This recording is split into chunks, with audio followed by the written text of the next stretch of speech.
leva algum texto para servir de estímulo, uma estrutura mínima para servir de estímulo, e eles vão atrás.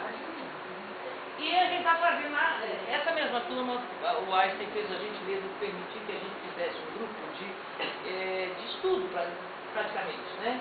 Que é o que a gente chama de oficina de linguagem poética, onde eu tento dar um apoio teórico, sabe, apresentando autores, cineastas, enfim, músicas, o que for possível. Entendeu? E hoje, esse ano a gente está estudando a contracultura do século XX. Basicamente, segunda metade do século XX, né?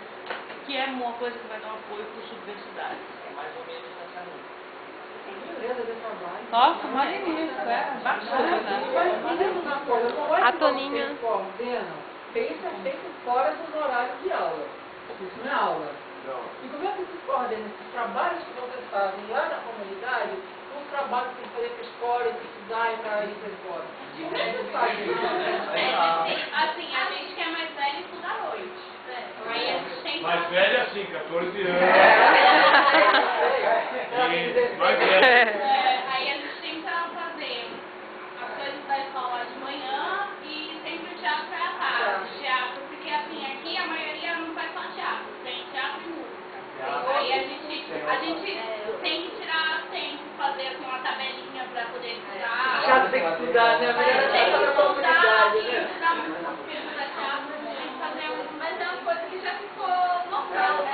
Fazer uma coisa que você gosta, você nem vê muito mesmo.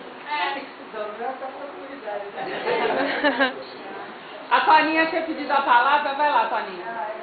Quando eu estive nas duas vezes de inauguração lá do espaço, também quando teve uma programação no ano retrasado, eu fiquei ambientada, eu fiquei bem deslumbrada. Eu comentei com vocês, com o trabalho dele, fui lá falar com a família, eu achava top de negócio. O trabalho dele, eu também fiz teatro há 8 anos, então eu sou apaixonada, gosto de poesia, mas eu fiquei assim, em estado assim grata, quando eu os vi representando uma nova bandeira e outros, enfim, eles fizeram um trabalho de corpo, tudo é muito bem coordenado. E você vê principalmente o entrosamento do grupo e a paixão, que tanto eles fazem, como eu olhava para o olhar da Miriam e via aquela paixão recíproca, sabe? Do que ela estava fazendo, que ela estava conseguindo, e deles, que já era uma linguagem internacional, mas de uma competência, a gente tem que estar assim no mundo, mostrando isso, é muito demais. É o meu testemunho.